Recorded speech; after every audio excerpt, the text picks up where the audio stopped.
that scary. You're really not. And you're pretty terrifying. Can you turn around just while I finish this? Thank you.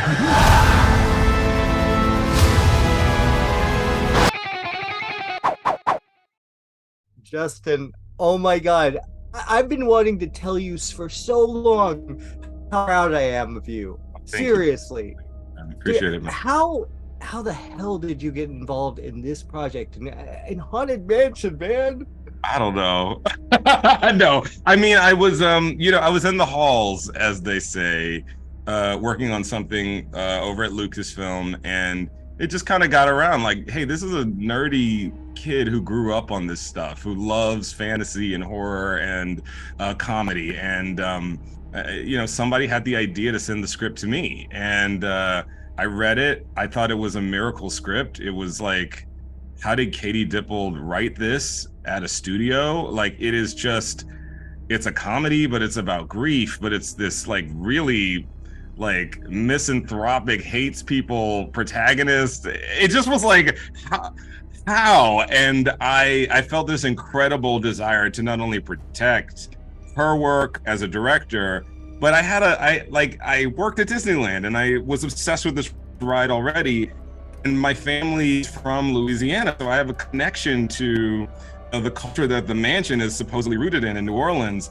And I was just like, well, this is what I would do. And I just kept saying what I would do to people as you sort of move up the ladder of pitching, and one day I was on a set in Atlanta shooting this movie. So, it's like, anything in Hollywood is like you just do things incrementally and you do a lot of things at once, and then all of a sudden one of the things is happening, and this was one of those things like that.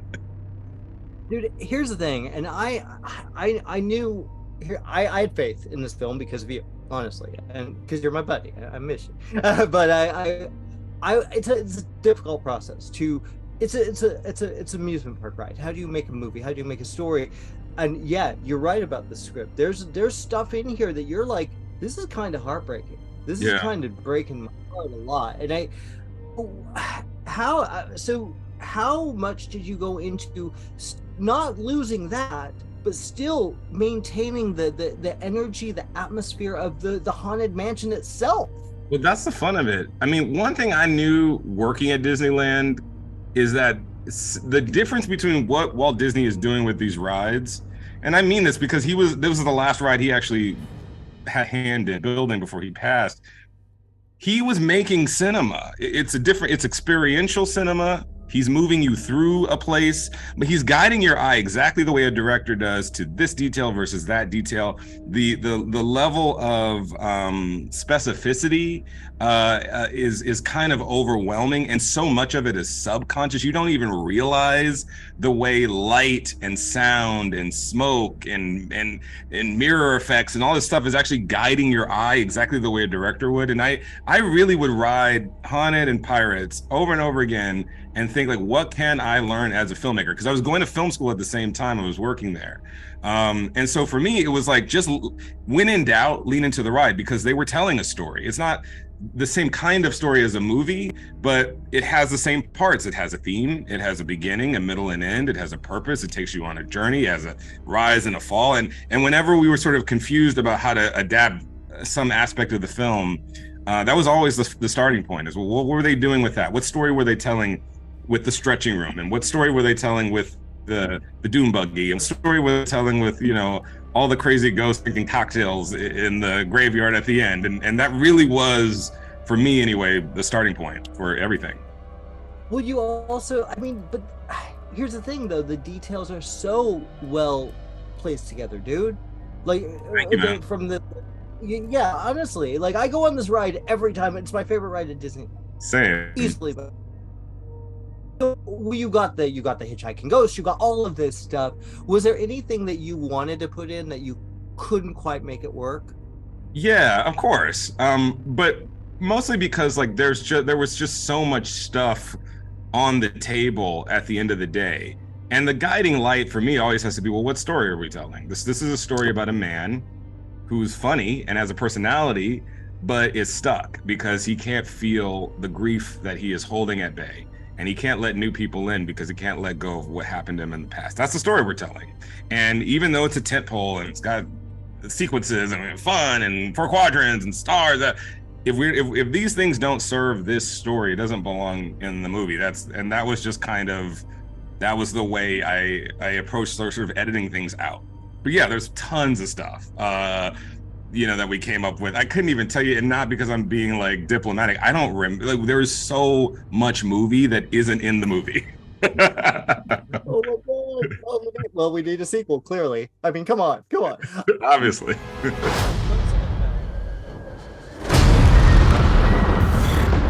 No. Let's talk about you. This main character. Wow, what a performance, man! Yeah. Lakeith is incredible. Shocking to say that for a big, summer movie. What a performance! Yeah, absolutely. I mean, when I talked to Lakeith, and when I was talking to the studio about casting Lakeith, I brought up Johnny Depp a lot because something similar happened for me watching Pirates, in that like Johnny Depp went from a character actor who was definitely a star, but sort of grew into this leading man despite a very erratic and strange and specific performance that is not what you would expect from the lead performance of a big Disney. And I just kept bringing that up because the fun of what he was doing in that movie, and I think the fun of what Lakeith does in this movie, is he's incredibly human, he's incredibly specific, he's himself, he is dealing with real emotions, and he's also holding a movie kind of effortlessly on his shoulders, but he's not letting you see the work. And I just knew Lakeith had that quality in him.